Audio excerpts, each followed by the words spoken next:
I'm Clay Newman. This is the Zoo Review.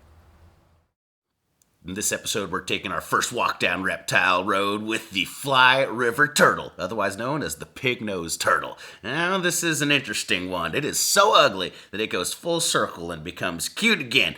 It is dark on the top, light on the bottom, classic camouflage move. It's got that fleshy pig-like nose for which it is named, and for whatever reason, it looks like it's got yellow lipstick on. It's sort of like balsamic and olive oil. They're pretty gross separately, but for whatever reason together, you put a pig and a turtle in one animal, and it's pretty goddamn cute. If somebody were to play one in a movie, it would probably be Bernie Sanders. He's got time now. As far as adorableness goes, I'm going to give this animal 15 points.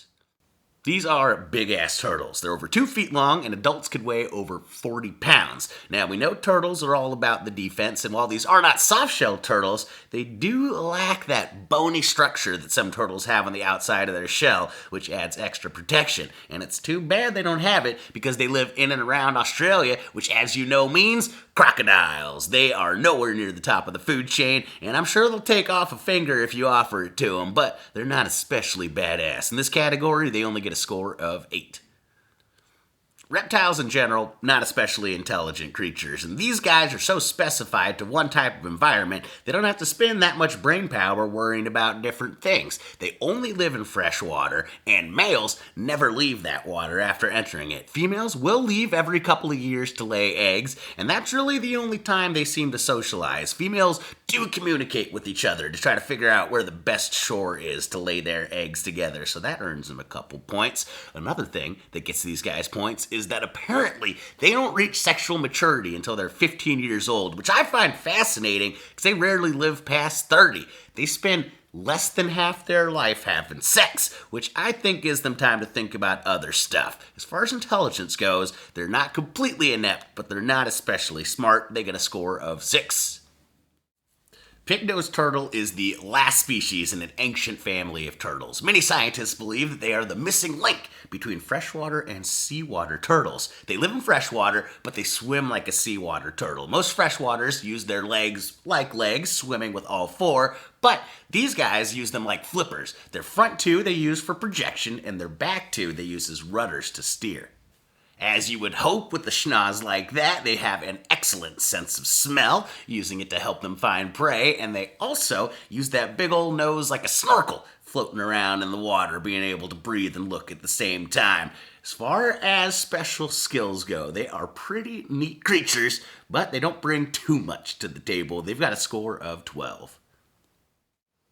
They've got a pretty limited range, so even though there's only about 1,000 mature adults left in the wild, they're still only considered near endangered. They're only found in the Fly River in southern Papua New Guinea, some of the surrounding smaller islands, and northern Australia. And unfortunately for these creatures, their meat is considered to be a bit of a delicacy in that part of the world. So they are losing some of their population to hunting. Of course, as they are freshwater animals, pollution is a factor. The bottom of their shell actually turns increasingly red as the water quality gets worse. So that earns them a couple points in this category, since humans could actually judge exactly how big of a piece of shit we're being to their environment.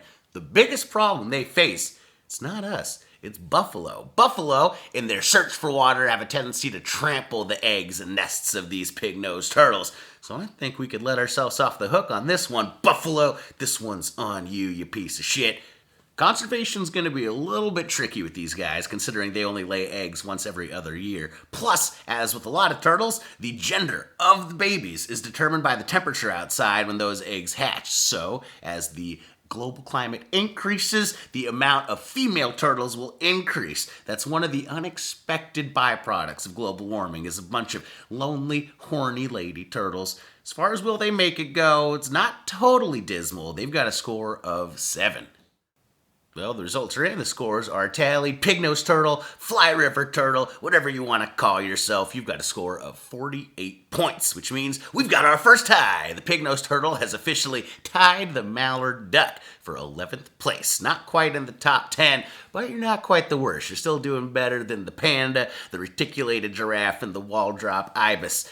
going to be tough for the reptiles, I think. They're not especially adorable or intelligent, so they're really going to have to make it up in the badass category. Thank you guys, as always, for tuning in. If you're bored, check out my YouTube page. We got all the other zoo reviews, plus some stand-up clips that aren't too horrible. My name's Clay Newman. Have a lovely rest of your day.